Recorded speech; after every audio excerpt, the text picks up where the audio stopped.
Hei, pemulung tua. Pergi lu dari sini. Bikin kotor desa kita aja lu, dasar pemulung miskin. Assalamualaikum warahmatullahi wabarakatuh. Kali ini ada sebuah cerita tentang seorang kakek pemulung yang tinggal di gubuk reot di belakang rumah warga. Setiap hari, ia berkeliling memunguti botol plastik dan kardus bekas dari tong sampah untuk ia jual. Dengan tubuhnya yang sudah renta, bajunya yang compang-camping, dan tubuhnya seringkali berbau menyengat karena peluh keringat serta sampah yang ia pikul. Warga desa tak pernah menghormatinya. Mereka sering menertawakannya, mencibir, bahkan tega menyiram air kotor ke arahnya saat ia lewat tanpa sebuah alasan.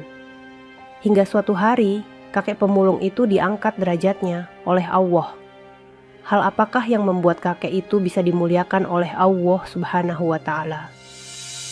Simak di cerita berikut ini, sahabat semuanya.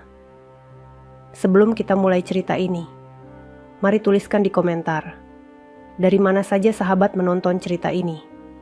Semoga yang subscribe channel Sudut Hikmah.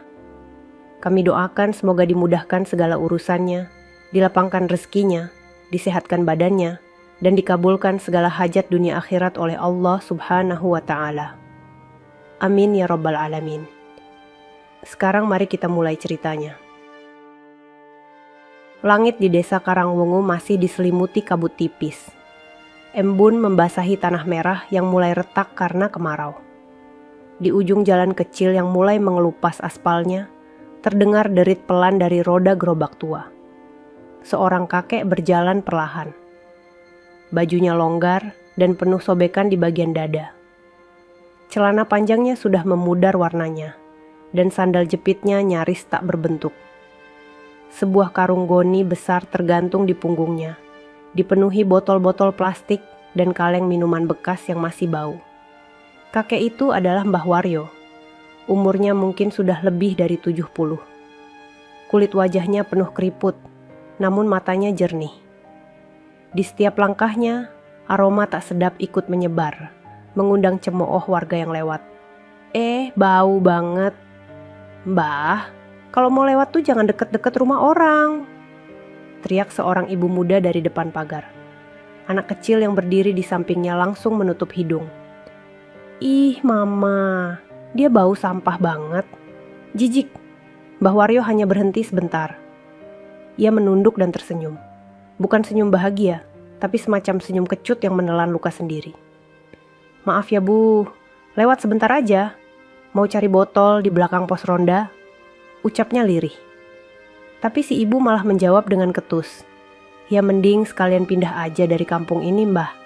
Bikin kampung bau, gang depan juga kamu kotori kemarin. Ucapan itu menyayat, tapi tak membuat Mbah Waryo marah.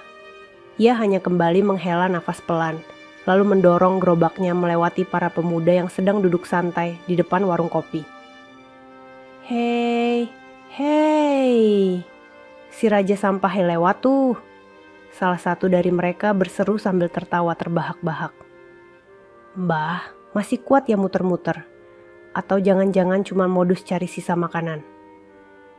Tawa mereka meledak. Ada yang sengaja melempar puntung rokok ke dekat kaki Mbah Waryo. Yang lain berpura-pura menutup hidung dan menyemprotkan parfum ke udara. Namun kakek tua itu terus berjalan. Tak satu pun kalimat kasar yang ia balas. Tak satu pun gerakan marah ia tunjukkan.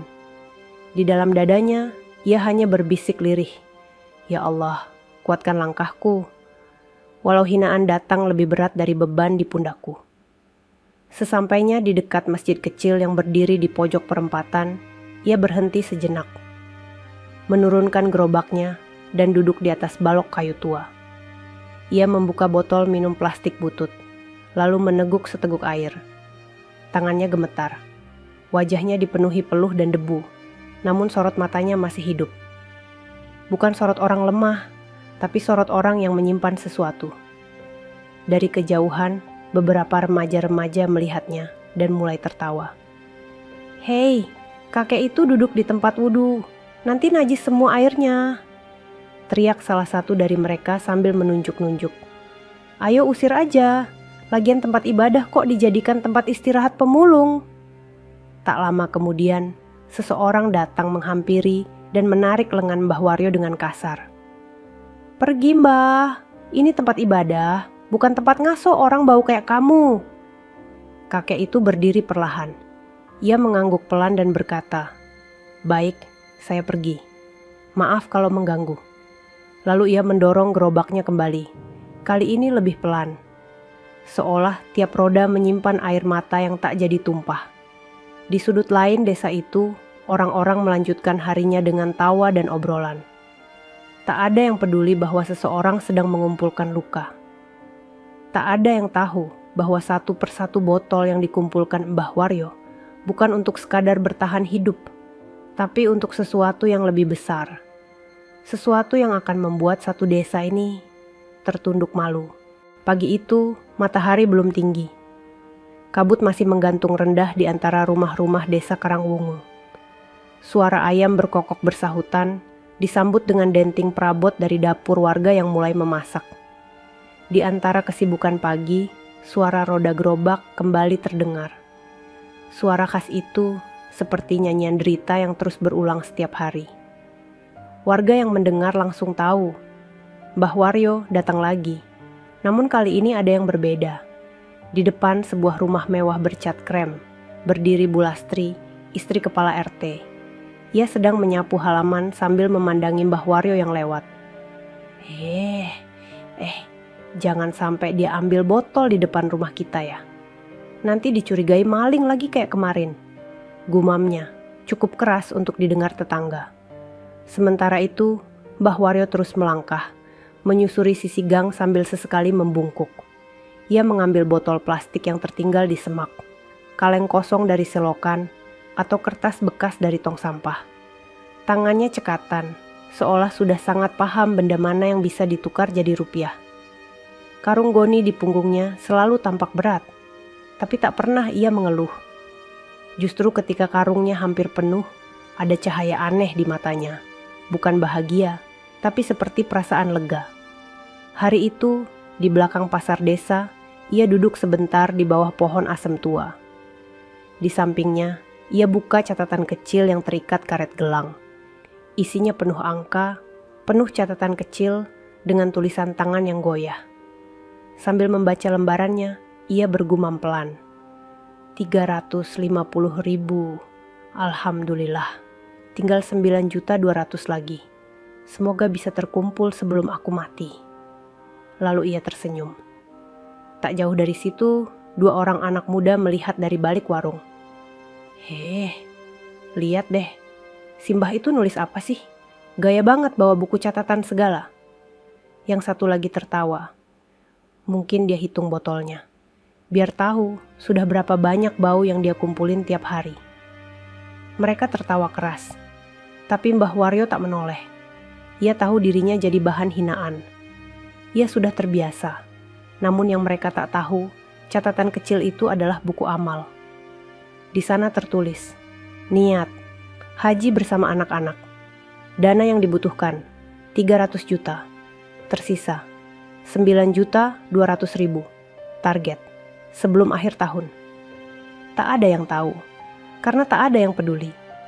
Hari berganti minggu, minggu berganti bulan. Di setiap perjalanan, Mbah Waryo selalu membawa karung dan buku kecil itu. Bahkan ketika hujan deras mengguyur, ia tetap berjalan dengan jas hujan sobek. Tubuhnya menggigil, tapi langkahnya mantap. Di malam hari, ia membersihkan dan mengeringkan botol-botol satu persatu. Lalu ia ikat rapi, ditimbang, dan dijual langsung ke pengepul. Beberapa orang melihatnya sebagai pengganggu. Tapi beberapa kali, anak-anak kampung juga pernah diam-diam mengikuti Mbah Waryo. Hanya untuk menertawakannya saat ia mengais tong sampah di dekat kuburan desa. Salah satu anak sempat merekam video dan mengunggahnya ke sosial media. Pemulung kampung gila, mencari harta karun di kuburan. Komentar-komentar pun bermunculan. Sebagian mengejek, sebagian ikut tertawa. Tapi satu komentar menarik perhatian. Jangan hina pemulung. Bisa jadi dia lebih bersih dari hati kita. Komentar itu muncul dari akun tak dikenal. Tak disangka, keesokan harinya, akun tersebut mengirimkan pesan pribadi ke Mbah Waryo. Isinya sederhana. Bismillah, kami ingin bantu kakek untuk haji. Kami perwakilan yayasan dari Jakarta. Mohon info rekening atau alamat rumah kakek. Namun Mbah Waryo tak membalas. Ia hanya tersenyum, lalu menuliskan sesuatu di buku catatannya. Jika Allah ridho, maka aku akan datang sebagai tamunya bukan karena belas kasihan manusia, tapi karena usaha dan doa. Hari itu, ia kembali memanggul karungnya. Dan langkahnya makin mantap, karena di dalam hatinya, tiket menuju Tanah Suci sudah semakin dekat. Sore hari itu, matahari menggantung lelah di atas langit Karangwungu. Udara terasa panas, menyengat kulit. Debu jalanan naik ke udara setiap kali motor melintas. Di ujung gang, terlihat Mbah Waryo berjalan pelan, menuntun gerobak kayunya yang sudah mulai reot. Peluh membasahi wajah dan punggungnya. Napasnya terengah, tapi ia tetap tersenyum. Di dalam gerobaknya ada 15 botol plastik besar, 2 kilogram kardus, dan beberapa kaleng bekas. Ia ingin menjual semuanya hari itu juga. Uang hasil jualan akan langsung ditabung. Namun, nasib berkata lain. Saat melewati sebuah rumah besar milik keluarga Pak Dirman, terdengar suara teriakan keras. "Hei, Mbah, jangan deket-deket rumah saya. Anak-anak baru mandi sore. Jangan sampai kecium bau sampahmu." Mbah Waryo berhenti.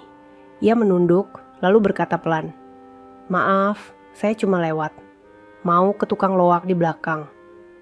Tapi dari balik pagar, muncul seorang wanita paruh baya. Ia mengenakan daster mahal dan wajahnya penuh riasan tebal. Dialah Bu Darmi, istri Pak Dirman. "Lewat, lewat. Kamu tiap hari numpang hidup di jalan sini. Emangnya ini jalan milik kamu? Dasar bikin malu kampung." Teriaknya sambil membawa ember dari halaman depan. Dalam sekejap, cebur. Air comberan dari ember itu langsung disiramkan ke tubuh Mbah Waryo. Warga yang melihat hanya diam. Ada yang menutup mulut, ada juga yang malah tertawa pelan. "Rasain tuh, biar bersih dikit badannya," kata Bu Darmi dengan puas, lalu menutup pagar rumahnya dengan keras. Tubuh Mbah Waryo basah kuyup. Botol-botol dalam gerobaknya ikut terjatuh. Namun tak sepatah kata pun keluar dari mulutnya. Ia hanya berdiri kaku, menggigil di tempat. Air menetes dari rambut putihnya, membasahi baju lusuhnya yang kini berbau busuk. Tapi wajahnya tetap tenang. Seorang anak kecil di seberang jalan bertanya polos pada ibunya, "Ma, kenapa mbah itu disiram?" Ibunya menjawab cepat, "Udah, diam. Jangan banyak tanya. Kakek itu cuma pengganggu." Tapi anak kecil itu masih menatap Mbah Waryo. Matanya seperti menyimpan rasa iba. Beberapa menit kemudian, Mbah Waryo mulai memungut kembali botol-botol yang jatuh. Tangannya gemetar, tapi tetap sabar. Gerobaknya didorong lagi, perlahan-lahan, menyusuri jalan yang semakin sepi. Sore itu, ia tak jadi menjual apa-apa. Ia hanya kembali ke gubuknya di ujung desa, di bawah pohon jati tua. Sebuah rumah kecil berdinding bambu, beratap seng berkarat, dengan dinding berlubang di sana-sini. Di dalam rumah itu, 2 cucunya sedang menunggu. Mereka belum makan sejak pagi. "Simbah," ucap cucu pertamanya lirih, "aku lapar." Mbah Waryo mengusap rambut si kecil yang berusia 6 tahun itu, lalu tersenyum. "Sabar ya nak, nanti malam kita makan. Simbah masih punya beras setengah gelas. Kita buat bubur aja ya." Lalu ia duduk, membuka catatan kecilnya, dan mencatat dengan tinta yang mulai habis. "Hari ini diuji dengan air najis, tapi insya Allah aku tetap jaga hati. Allah, jangan cabut langkahku sebelum Engkau izinkan aku sujud di tanah sucimu." Langit mulai gelap, tapi cahaya di hati Mbah Waryo justru makin terang. Malam turun perlahan di desa Karangwungu. Angin sejuk mulai berhembus, membawa aroma kayu bakar dari dapur rumah-rumah warga. Suara jangkrik bersahutan, dan lampu-lampu mulai menyala temaram di balik jendela. Di dalam gubuk bambu milik Mbah Waryo, suara sendok yang mengaduk pelan terdengar dari sudut dapur kecil. Sebuah panci berisi bubur encer mendidih di atas tungku. Api dari potongan kayu kering sesekali menyala besar, menerangi wajah tua Mbah Waryo yang penuh peluh. Alhamdulillah, cukup buat malam ini, gumamnya lirih. Dua cucunya duduk di atas tikar lusuh yang mulai sobek. Mereka menggenggam mangkuk plastik kecil, menunggu dengan sabar. Meski hanya bubur encer tanpa lauk, mereka tetap tersenyum. "Terima kasih, Simbah," ucap yang kecil sambil menyuap pelan. Mbah Waryo tersenyum, namun di balik senyum itu tersimpan kepedihan. Ia menatap wajah kedua cucunya yang kurus, pakaian mereka penuh tambalan. Ia tahu hidup mereka bukan hanya keras, tapi juga sepi dari belas kasih manusia. Setelah mereka tertidur, Mbah Waryo duduk sendirian di depan dinding yang dipenuhi tempelan kalender usang dan potongan kertas. Di depannya terletak sebuah celengan tanah liat berwarna coklat dengan retakan di pinggirnya. Ia membuka laci tua, mengeluarkan satu kantong plastik berisi uang receh. 1.000, 2.000, 500 perak. Ia hitung satu persatu, tangannya gemetar. Setiap koin ia letakkan dengan hati-hati di atas tikar, lalu dicatat di buku kecil yang lusuh. 27.500. Hari ini, bisiknya pelan. Lalu ia buka halaman baru dan menulis. Sisa tabungan, 9,17250. Hari ini, plus 27.500. Total, 9,200.000. Target, 300 juta. Masih jauh, tapi aku masih hidup. Setelah menulis, ia memandangi celengan itu lama sekali. Di dinding, ada secarik kertas kecil bertuliskan tangan sendiri. Bismillah, tabungan haji bersama keluarga. Celengan itu bukan hanya tempat uang. Bagi Mbah Waryo, itu adalah tempat menyimpan harapan. Setiap receh yang dimasukkan adalah doa. Setiap sen yang terkumpul adalah satu langkah menuju Ka'bah. Di luar rumah, suara tawa warga terdengar dari warung kopi. Obrolan malam penuh canda dan sesekali membahas Mbah Waryo. Kalian lihat video di TikTok kemarin? Si kakek sampah itu viral, kena siram air comberan. Geli banget gue liatnya. Seru seorang remaja, yang lain menimpali. Ya, tapi sayangnya gak ada yang ngehajar dia sekalian. Orang kayak gitu mestinya dilarang tinggal di desa. Tawa mereka meledak. Tapi jauh di dalam rumah bambu itu, Mbah Waryo masih duduk diam, memeluk catatan kecilnya. Tak ada tawa, hanya air mata yang turun perlahan, menyusuri pipi keriputnya, jatuh di halaman buku catatan, dan diam-diam diseka dengan ujung baju. Lalu ia menengadah, berdoa lirih.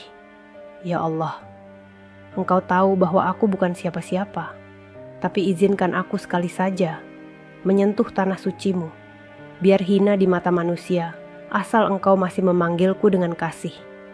Di luar, langit semakin pekat, tapi di gubuk kecil itu cahaya tak padam. Sebuah cahaya sabar dalam tubuh tua yang ditolak dunia, tapi tak pernah menyerah. Pagi itu, mentari bersinar lembut menyusup di sela-sela dedaunan. Suasana pasar Karangwungu mulai riuh. Suara penjual sayur, ayam berkokok, dan tawa ibu-ibu bercampur menjadi musik kehidupan desa. Di ujung gang pasar, sebuah gerobak tua muncul perlahan. Seperti biasa, Mbah Waryo datang dengan langkah lambat.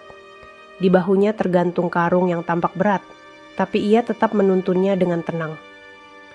Beberapa orang langsung menyingkir. Ada yang menutup hidung. Ada juga yang bergumam, "Duh, dia lagi tiap hari nyampah di pasar." Namun pagi itu berbeda.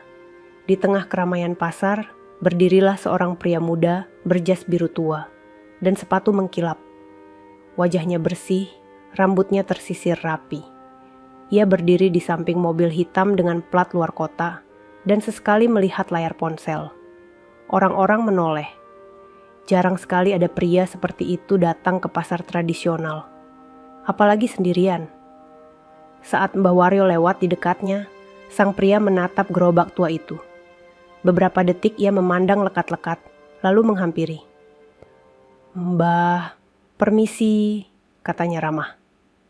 Mbah Waryo berhenti, agak bingung. "Iya nak, ada yang bisa saya bantu?" Pria itu tersenyum. "Saya sudah cari kakek ini sejak kemarin. Saya lihat video kakek dan saya tersentuh." Beberapa orang mulai memperhatikan. Mereka penasaran. Beberapa mendekat pelan-pelan, pura-pura memilih sayur, tapi telinganya tertuju ke arah mereka. Mbah Waryo menunduk sopan. "Video? Saya nggak ngerti nak. Saya nggak punya HP." Pria itu mengangguk. "Saya tahu, tapi banyak orang yang lihat video itu. Waktu kakek disiram air, waktu kakek tetap diam saat dihina." Tiba-tiba suasana pasar terasa sunyi. Salah satu penjual sayur yang ikut menonton membisik, "Kok tahu ya dia tentang kakek itu?" Sementara itu, pria berjas mengeluarkan amplop putih tebal dari tas kerjanya. Ia sodorkan ke tangan Mbah Waryo. "Ini dari yayasan kami, Mbah. Kami ingin bantu kakek. Insya Allah, cukup untuk memberangkatkan kakek dan keluarga Haji Froda tahun ini." Beberapa warga yang mendengar langsung memekik pelan. "Haji Furoda, yang mahal itu..." Tangan Mbah Waryo gemetar. Amplop itu hanya ia pegang, belum berani dibuka. Matanya berkaca-kaca. Namun ia lalu menyodorkannya kembali ke pria itu. "Nak, terima kasih. Tapi saya nggak bisa terima." Sang pria terkejut. "Kenapa, Mbah?" Mbah Waryo menarik napas dalam-dalam. Lalu ia berkata pelan, "Bukan saya tak butuh, tapi saya ingin sampai ke tanah suci dengan keringat saya sendiri. Dengan niat, bukan belas kasihan." Wajah pria muda itu berubah, terpana, terdiam. Lalu perlahan, ia menunduk hormat. "Saya paham, Mbah.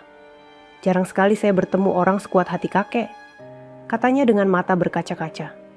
Ia lalu memasukkan kembali amplop itu. Namun sebelum pergi, ia berkata pelan, "Kalau suatu hari kakek berubah pikiran, saya akan tetap di sini sampai Jumat. Saya titip kartu nama saya ke warung sebelah." Mbah Waryo mengangguk, tak menjawab. Ia hanya melanjutkan dorongan gerobaknya, meninggalkan tatapan puluhan mata yang kini terdiam. Semua orang memandangnya dengan cara berbeda. Mereka mulai berbisik-bisik. Tapi kali ini bukan hinaan, melainkan kekaguman yang mereka sembunyikan di balik gumaman.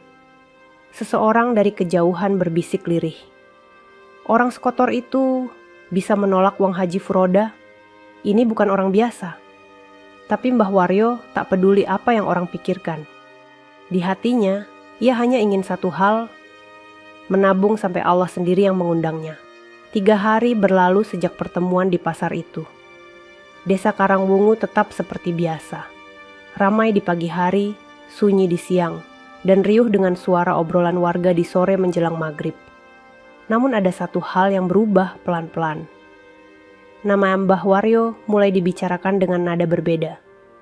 "Iya loh, katanya ada orang kaya datang nyari dia. Aku lihat sendiri, dia ditawarin haji gratis, tapi ditolak. Gak ngerti deh, siapa sih yang nolak begituan?" Warga yang dulunya menertawakan, kini mulai menatap penuh penasaran. Tapi tak satu pun dari mereka yang berani mendekat atau bertanya langsung. Mbah Waryo tetap menjalani harinya seperti biasa. Memungut botol, memikul kardus, dan pulang saat langit mulai gelap. Sore itu, saat gerimis turun ringan, Mbah Waryo pulang lebih awal. Gerobaknya kosong. Tidak banyak yang ia dapat hari itu, tapi wajahnya tetap tenang. Sampai tiba-tiba, sebuah sepeda motor berhenti di depan gubuknya. Seorang pria dari kantor desa turun membawa amplop coklat besar. Ia mengetuk pintu pelan. "Assalamualaikum, Mbah Waryo?" Mbah Waryo membukakan pintu, kaget. "Iya, saya. Ada apa ya, Nak?" Pria itu menyerahkan amplop tersebut. "Ini surat dari Kementerian Agama Kabupaten. Disampaikan lewat kelurahan. Katanya penting." Mbah Waryo menerima amplop itu dengan bingung. Tangannya gemetar saat membuka dan membaca isi surat yang diketik rapi. Kepada Yet, Bapak Waryo. Berdasarkan hasil pengamatan dan usulan dari Tim Sosial Nasional, serta verifikasi data lapangan dan catatan amal. Maka dengan ini, Anda terpilih sebagai salah satu penerima bantuan keberangkatan Haji Furoda tahun ini, bersama 3 anggota keluarga. Keberangkatan dijadwalkan 2 bulan lagi. Seluruh biaya ditanggung penuh oleh sponsor anonim yang menolak disebutkan namanya. Hormat kami, Kepala Kantor Urusan Agama Kabupaten. Lama Mbah Waryo terdiam. Matanya tak bisa menahan air mata yang menetes satu persatu.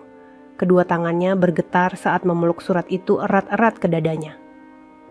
Ya Allah, ini bukan dari manusia. Ini Engkau yang menjawab doaku. Ucapnya lirih. Anak dan cucunya yang mendengar suara gemetar itu segera menghampiri. Mereka ikut membaca surat tersebut dan menangis bersama. Untuk pertama kalinya, gubuk kecil itu penuh dengan tangis. Tapi bukan tangis kesedihan. Tangis haru, tangis rindu, tangis seseorang yang akhirnya mendapat jawaban dari langit. Malam itu, Mbah Waryo sujud lama sekali. Di atas tikar bututnya, di depan lampu minyak yang nyalanya nyaris padam, ia berdoa dengan suara yang pelan tapi dalam. Ya Allah, aku tidak pernah meminta kemewahan, hanya ingin datang ke rumahmu, menyebut namamu di tempat yang paling engkau cintai. Dan di malam itu juga, satu desa mulai gelisah. Karena kabar itu menyebar lebih cepat dari angin. Dan perlahan-lahan, orang-orang yang dulu mencibir mulai merasa bahwa ada sesuatu yang tak biasa sedang terjadi. Hari-hari berikutnya berjalan cepat. Surat dari kantor agama telah ditempel di pintu rumah Mbah Waryo, sesuai permintaan dari kelurahan sebagai bukti keabsahan bantuan. Berita itu menyebar seperti api. Setiap warung kopi, setiap antrian beras di pasar, setiap obrolan tetangga sore hari, semuanya membicarakan satu nama, Mbah Waryo. Beneran dia dapat Haji Furoda? Iya, dan gratis, kata orang kantor desa. Masya Allah, bisa ya orang kayak dia? Padahal tiap hari baunya aja bikin mual. Namun kini, suara-suara itu mulai berubah. Nada mereka tak lagi seangkuh dulu. Ada getaran bingung. Ada perasaan tak nyaman di balik setiap kalimat.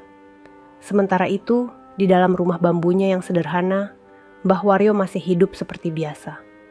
Ia tetap mendorong gerobak, tetap memunguti botol, tetap menabung, meski kini uang haji tak lagi perlu dikumpulkan.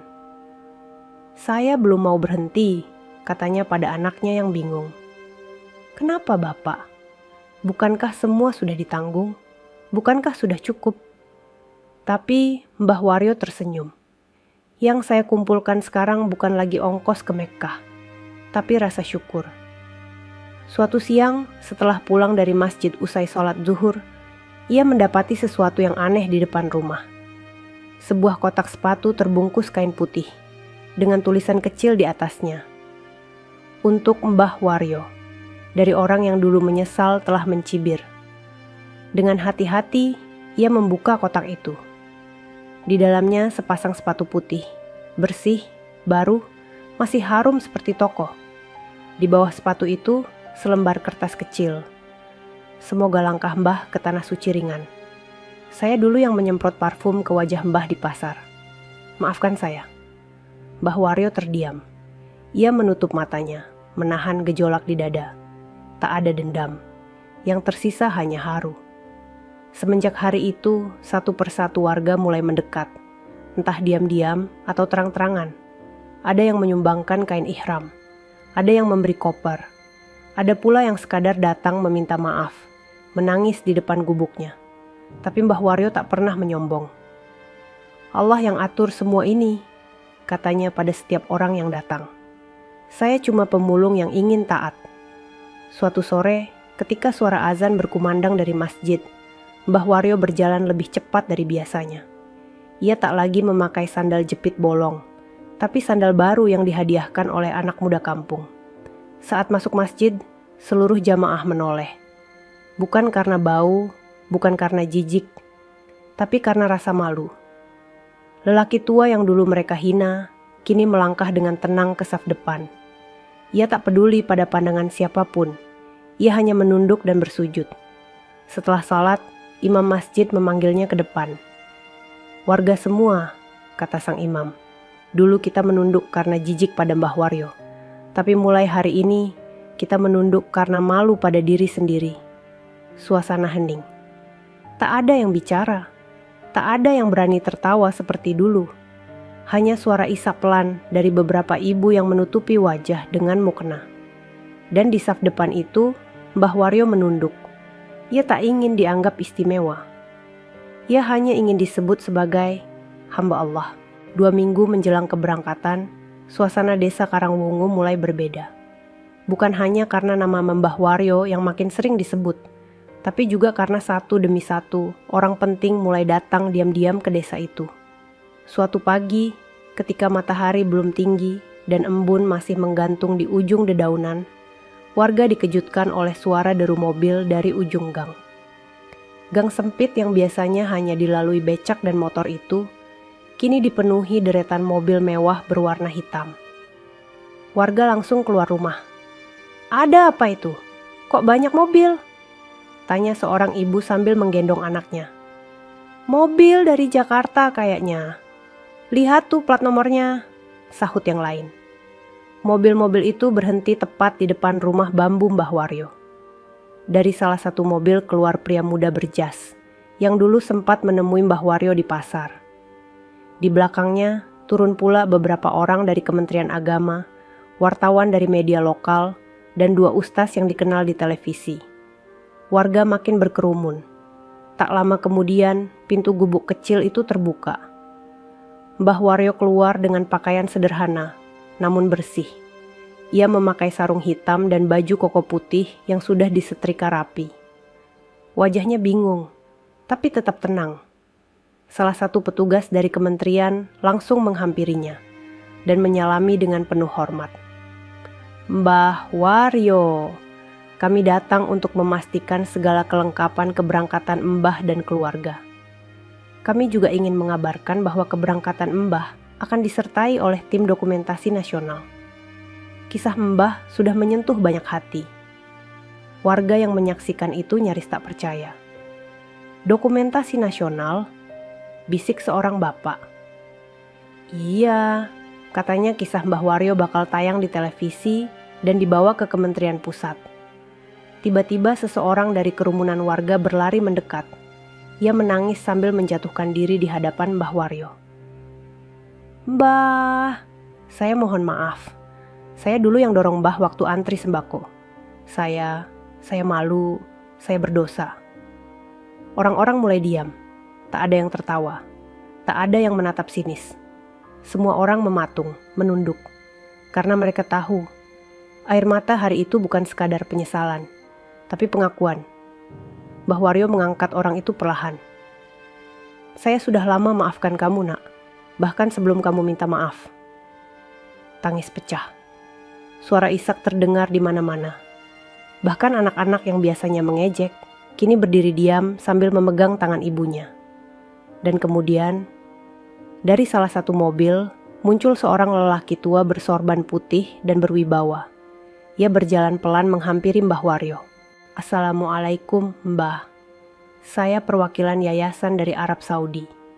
Saya ingin sampaikan langsung bahwa biaya keberangkatan Mbah dan keluarga bukan hanya ditanggung, tapi semua fasilitas, akomodasi, dan pelayanan di sana akan diperlakukan seperti tamu kehormatan."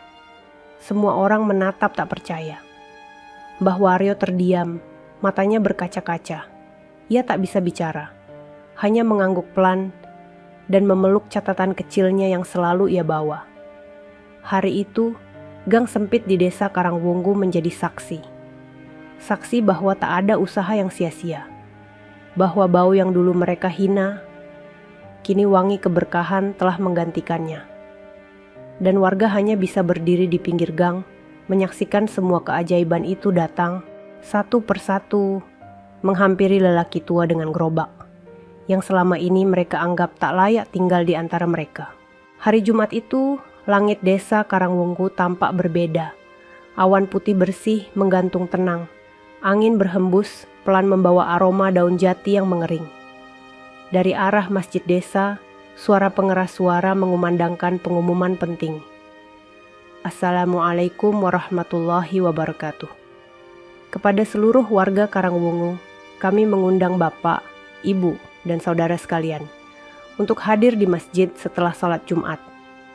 Akan ada penyerahan simbolis keberangkatan haji kepada Mbah Waryo dan keluarga. Pengumuman itu menggema hingga ke sudut-sudut gang. Dan hari itu, tak ada yang memilih tinggal di rumah. Masjid desa penuh sesak. Saf-saf salat Jumat diisi oleh para bapak yang biasanya malas ke masjid. Anak-anak muda pun datang rapi, memakai baju koko bersih. Sebagian bahkan membawa kamera ponsel. Dan di saf paling depan, duduklah Mbah Waryo.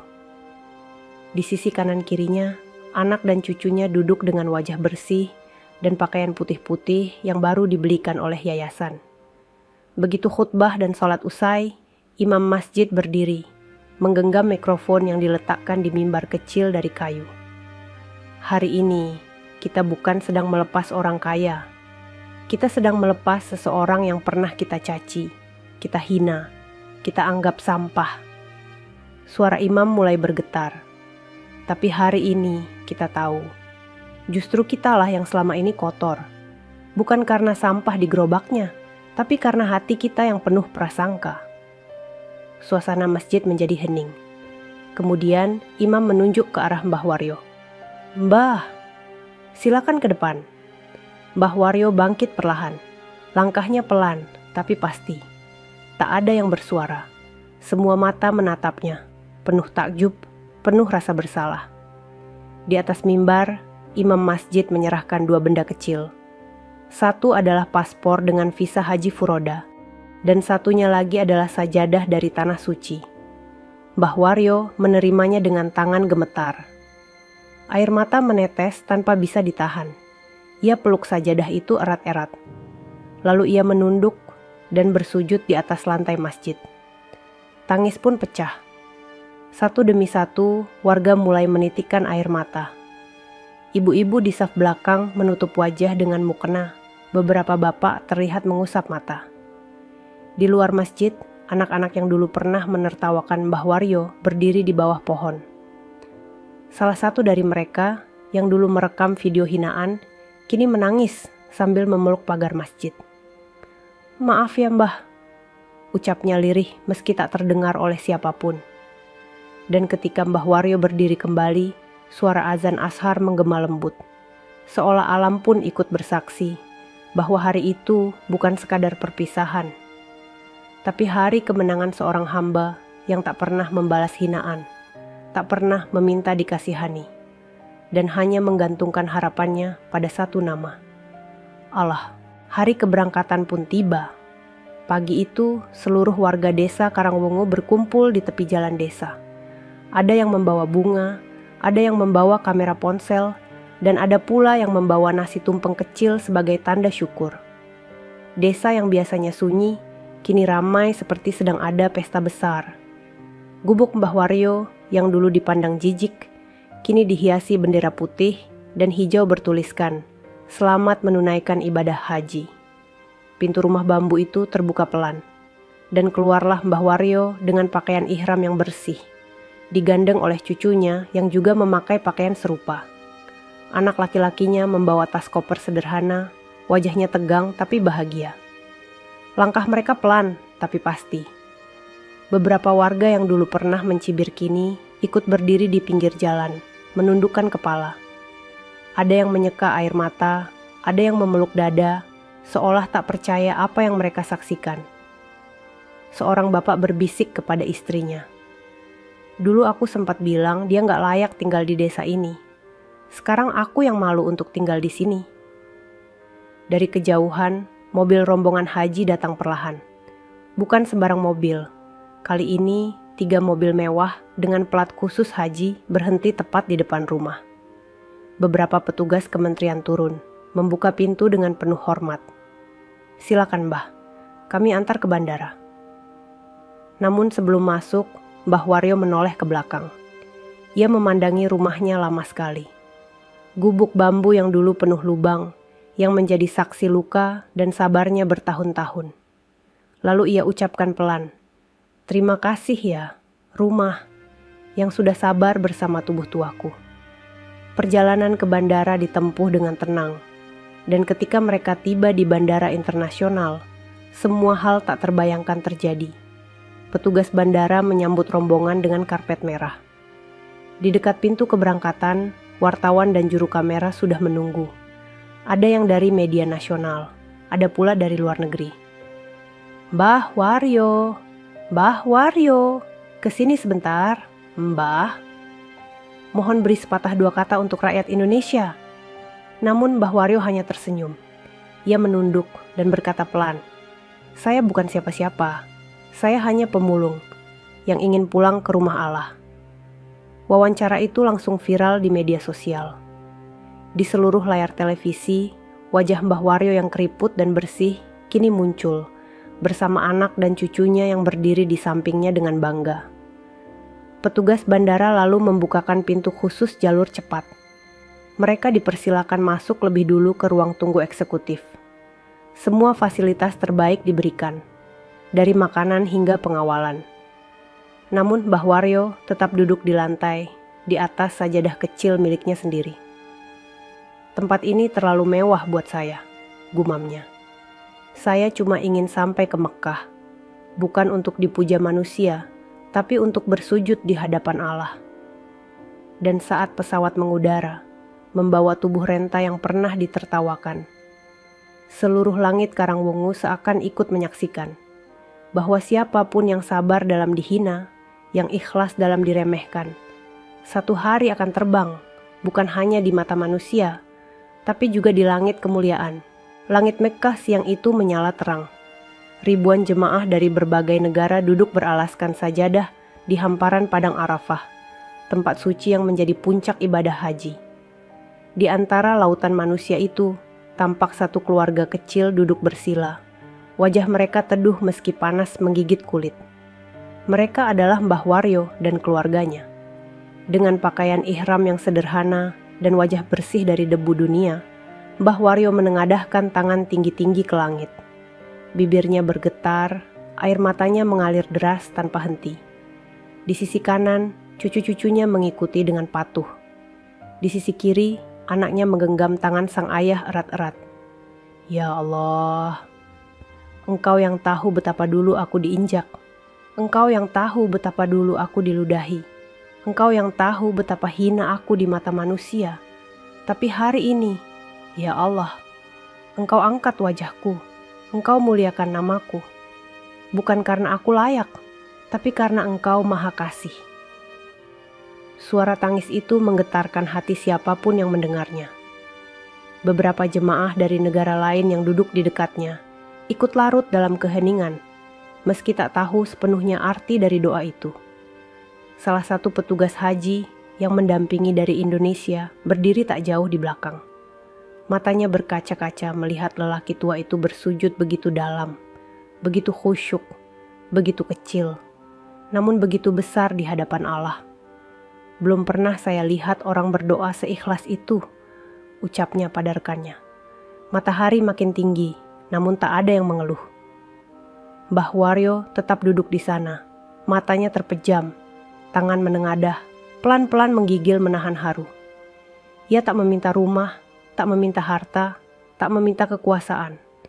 Ia hanya meminta agar setelah semua ini selesai, ia bisa pulang membawa hati yang bersih, dan nama keluarganya kembali dipandang manusia.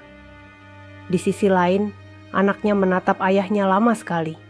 Ia teringat saat masih kecil, bagaimana mereka tidur di gubuk bocor dengan tikus berlarian di atap. Ia teringat saat sang ayah menangis diam-diam, karena tak bisa membeli seragam sekolah. Ia teringat saat sang ayah dipukuli di pasar, karena dituduh mencuri botol, padahal hanya memungut. Dan kini, ayah yang dulu dianggap paling rendah, menjadi tamu kehormatan di rumah Allah. Malam tiba. Angin Arafah membawa kesejukan yang tak biasa. Dan di atas hamparan pasir, Mbah Waryo masih tak henti bersujud. Seseorang mendekatinya, seorang pria Arab tua dengan jubah putih dan sorban. "Anta min Indonesia?" tanyanya ramah. Mbah Waryo mengangguk sopan. "Nam, ana min Indonesia," Pria Arab itu tersenyum, lalu duduk di sampingnya. Ana syahad video anta orang yang sabar. Allah yubarik fik. Mbah Waryo tersenyum. Barakallah, jazakallah khair. Lelaki Arab itu mengeluarkan air zam-zam dingin dari botol kecil, lalu menyodorkannya. Minum ya syaikh. Ini hadiah dari Allah untuk orang-orang yang sabar. Tangannya gemetar saat menerima. Lalu, di tengah padang suci itu, ia minum pelan-pelan. Setiap tegukan seperti mencuci luka lama yang menghitam. Setiap tetes air yang masuk ke tubuh tuanya terasa seperti penghapus semua penghinaan yang pernah ia terima. Di malam itu, tak ada peluh, tak ada debu, tak ada hinaan. Hanya ketenangan. Karena Mbah Waryo tahu, hatinya akhirnya sampai ke tempat yang sejak dulu ia tuju. Bukan dengan kendaraan mewah, bukan dengan nama besar, tapi dengan karung lusuh dan sabar yang tak putus. 3 minggu setelah keberangkatan, suasana desa Karangwungu kembali terasa biasa. Aktivitas pasar kembali seperti semula. Warung kopi dipenuhi obrolan sore, dan anak-anak kembali bermain layang-layang di tanah lapang. Namun di balik semua itu, ada satu hal yang ditunggu-tunggu oleh seluruh warga. Kepulangan Mbah Waryo. Warga desa tak lagi menertawakan, tak lagi mencibir. Sebaliknya, mereka sibuk menyiapkan penyambutan. Gapura kayu dibangun di mulut gang dengan tulisan, "Selamat datang tamu Allah, Mbah Waryo dan keluarga." Ibu-ibu menyiapkan nasi tumpeng, pemuda membuat barisan pengantar, dan anak-anak menggambar bunga di aspal dengan kapur warna-warni. Tak ada yang pernah mendapat sambutan seperti itu sebelumnya. Bahkan kepala desa pun belum pernah pulang haji dengan gegap gempita semacam itu. Dan pagi itu, suara mobil kembali menggema di gang sempit desa. 3 mobil mewah perlahan masuk, membawa keluarga kecil yang telah mengguncang hati satu negeri. Di dalam mobil tengah, Mbah Waryo duduk bersila, masih mengenakan pakaian putih dengan sajadah kecil di pangkuannya. Begitu pintu mobil dibuka, suasana berubah hening. Semua mata tertuju pada sosok kurus renta itu. Tak lagi ada bau sampah, tak lagi ada gerobak tua, tak lagi ada tatapan jijik. Yang ada kini hanyalah rasa haru, rasa malu, dan rasa kagum. Warga satu persatu maju ke depan. Mereka bukan ingin memeluk, tapi menunduk. Seorang ibu muda yang dulu pernah menyiram Mbah Waryo di depan rumah, kini berdiri di barisan depan. Wajahnya sembab, tangannya gemetar membawa bunga melati. "Mbah, maafkan saya. Saya yang dulu siram Mbah. Saya hina Mbah. Saya ajak anak saya jauhi Mbah. Sekarang saya malu hidup di kampung ini." Mbah Waryo hanya tersenyum. Ia pegang tangan ibu itu dan berkata, "Tak apa, nak. Justru lewat kalian saya bisa belajar sabar. Kalian bagian dari jalan saya menuju Allah." Tangis pecah. Bahkan lelaki dewasa yang dulu memanggilnya Raja Sampah, kini bersimpuh, mencium tangan Mbah Waryo tanpa suara. Mbah Waryo hanya menatap mereka semua dengan tenang. Tak ada amarah, tak ada balas dendam. Lalu ia berkata pelan, "Saya pulang bukan untuk dibanggakan. Saya pulang hanya ingin bilang bahwa Allah tak pernah tidur, dan sabar takna akan sia-sia."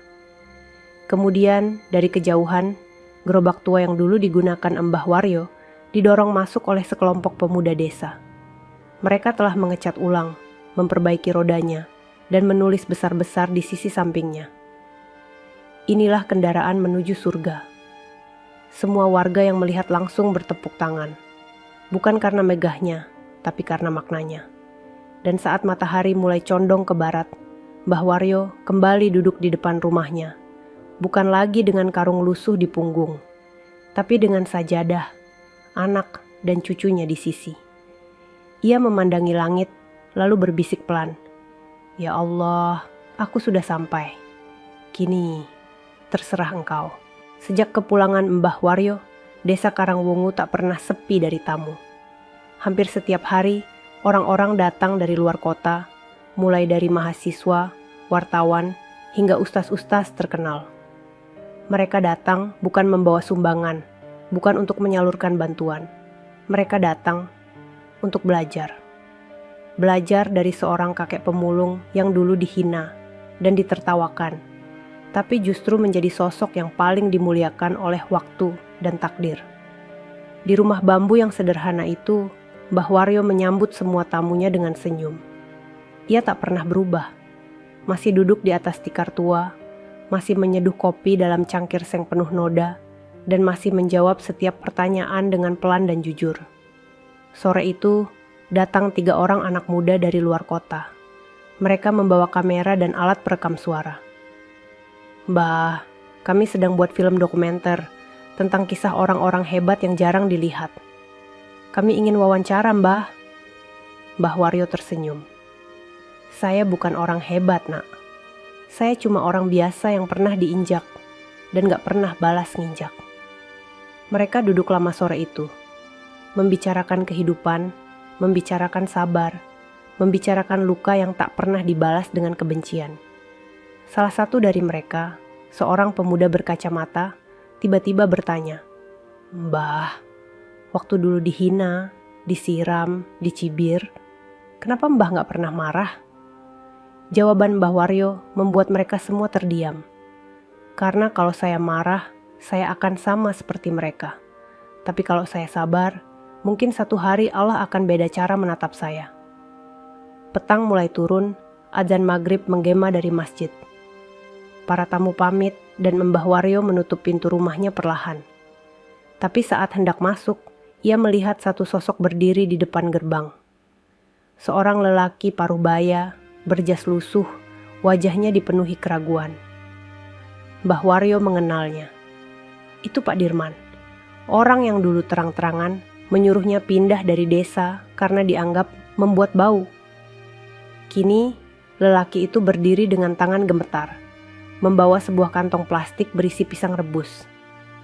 "Mbah, saya nggak tahu harus ngomong apa. Saya cuma bisa bilang, saya salah. Semua kata-kata saya dulu kejam, dan saya malu." Mbah Waryo membuka pagar. "Masuk, Pak. Saya masih punya kopi, dan pisang rebus ini pas sekali buat teman ngobrol." Pak Dirman terdiam. Matanya mulai berkaca-kaca. "Mbah, saya iri. Tapi bukan iri karena Mbah naik haji.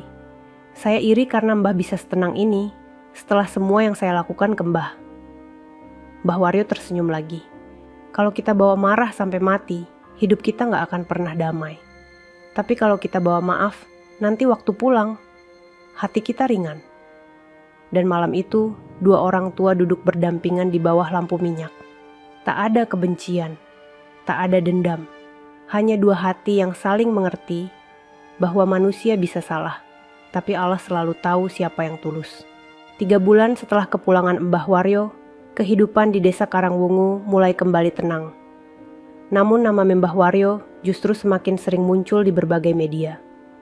Artikel-artikel tentang pemulung yang naik haji furoda tersebar luas.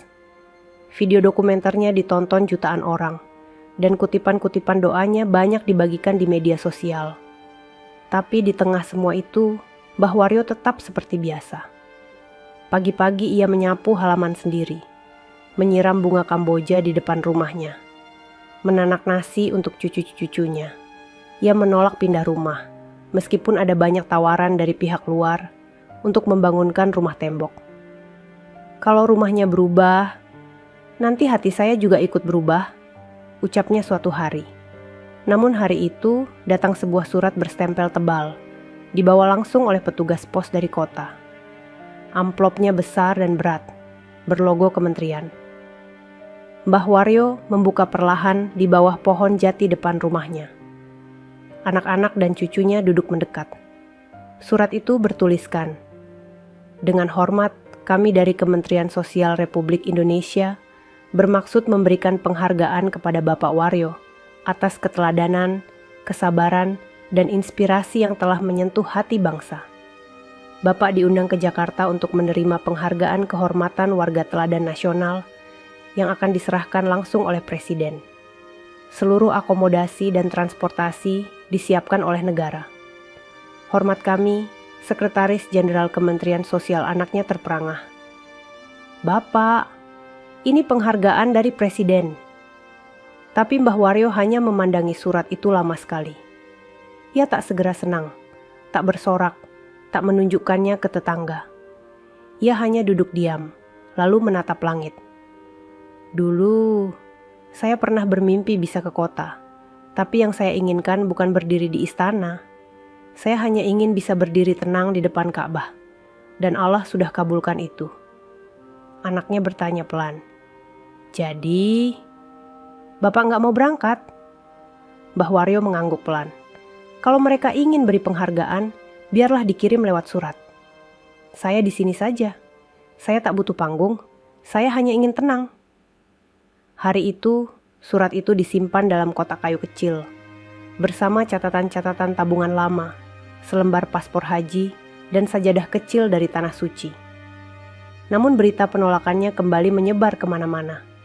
Beberapa menyebutnya orang aneh, tapi lebih banyak lagi yang menyebutnya orang suci. Dan tak lama setelah itu, datang lagi seorang jurnalis dari televisi nasional. Ia mewawancarai Mbah Waryo di depan rumah. Mbah, apa pesan Mbah untuk anak muda Indonesia saat ini? Mbah Waryo tersenyum. Ia tak menjawab langsung. Ia hanya berdiri, mengambil gerobak tua yang dulu ia dorong-dorong keliling desa. Lalu ia berkata, kalau kita merasa dihina hari ini, jangan buru-buru marah. Bisa jadi itu jalan yang Allah buka, agar suatu hari kita tahu rasanya dimuliakan. Tapi bukan karena sombong, tapi karena kita tetap jalanin semuanya, tanpa membenci siapapun. Dan jurnalis itu terdiam. Tak ada kata yang bisa mewakili keindahan hati lelaki tua itu, selain air mata yang diam-diam turun dari balik kameranya. Waktu berlalu. Setahun sejak kepulangannya dari Tanah Suci, nama Mbah Waryo perlahan memudar dari berita. Sorotan kamera tak lagi datang, dan wartawan mulai sibuk mencari kisah baru. Tapi di desa Karangwungu, cahaya dari gubuk kecil itu tak pernah padam. Mbah Waryo tetap hidup seperti dulu. Tak pernah meminta, tak pernah mengeluh, dan tak pernah berubah. Ia masih memungut sampah, bukan karena butuh uang, tapi karena merasa itu bagian dari dirinya. Kalau aku tak bersih-bersih kampung, siapa lagi yang akan bersih-bersih hatiku? Begitu ucapnya pada seorang anak muda yang bertanya, kenapa ia tak pensiun? Namun suatu malam, hujan turun deras. Angin berembus kencang, menggoyangkan pohon jati di halaman rumah. Di dalam gubuk itu, lampu minyak berkedip pelan. Di atas tikar usang, Mbah Waryo berbaring memeluk sajadah kecilnya. Ia tampak tenang, sangat tenang. Anaknya yang sedang menanak air mendengar gumaman pelan dari balik tirai bambu. Ya Allah, aku tak tahu kapan engkau panggil. Tapi kalau engkau izinkan aku pulang malam ini, izinkan aku membawa sedikit amal dan banyak maaf dari mereka yang dulu pernah menyakiti. Esok paginya, warga dikejutkan oleh suara azan subuh yang tak terdengar dari pengeras suara masjid. Imam masjid yang biasa dibantu Mbah Waryo merasa ada yang ganjil. Ia lalu berjalan ke gubuk itu, mengetuk pintu pelan. Tak ada jawaban. Begitu pintu dibuka, ia temukan Mbah Waryo, tertidur dalam posisi sujud. Wajahnya damai, tak ada tanda sakit, tak ada air mata. Hanya senyum kecil yang masih terlukis di ujung bibirnya. Di samping tubuhnya, tergeletak buku catatan tua yang dulu selalu ia bawa kemana-mana. Di halaman terakhir, tertulis satu kalimat. Ya Allah, kalau ini waktuku pulang, jangan beri aku tempat yang megah, cukup tempat di sisimu, asal engkau ridho. Berita kepergiannya kembali menyebar. Namun kali ini, tak ada yang menertawakan, tak ada yang memalingkan wajah. Semua warga turun ke jalan, mengiringi kepergiannya dengan tangis dan doa. Bahkan orang-orang dari luar kota datang kembali, hanya untuk menyaksikan pemakaman seorang kakek yang dulunya hanya dianggap pemulung bau. Di atas liang lahat, seorang ustaz muda berdiri dan berkata, "Saudara-saudara, dulu beliau dihina karena karung dan baunya. Tapi lihatlah hari ini, ia dimuliakan karena sabarnya. Mungkin Mbah Waryo tak pernah mendapat tiket emas ke istana, Tapi kita semua yakin beliau telah memegang satu tiket paling berharga. Tiket menuju surga yang langsung dikirim oleh Allah. Dan saat tanah terakhir ditabur di atas pusaranya, seluruh langit desa terasa hening. Karena hari itu bukan hanya satu jenazah yang dikubur, tapi satu kisah luar biasa tentang sabar, ikhlas, dan cinta Allah yang tak pernah memandang rupa, harta, atau jabatan. Hanya hati, hanya keikhlasan, hanya karung tua yang berisi doa-doa yang diam-diam dikirim ke langit dan kini telah sampai. Tamat. Sahabat semuanya, ceritanya telah selesai. Terima kasih sudah menyimak cerita tadi hingga selesai. Semoga cerita tadi bisa memberikan banyak pelajaran kepada kita semua. Sebelum kami akhiri video ini, jika kalian berkenan dan menyukai cerita seperti ini, jangan lupa klik suka, tinggalkan komentar, bagikan cerita ini kepada sahabat kalian, dan pastikan subscribe channel Sudut Hikmah, agar kalian bisa selalu menonton cerita-cerita terbaru dan inspiratif dari channel kami. Terima kasih. Wassalamualaikum warahmatullahi wabarakatuh.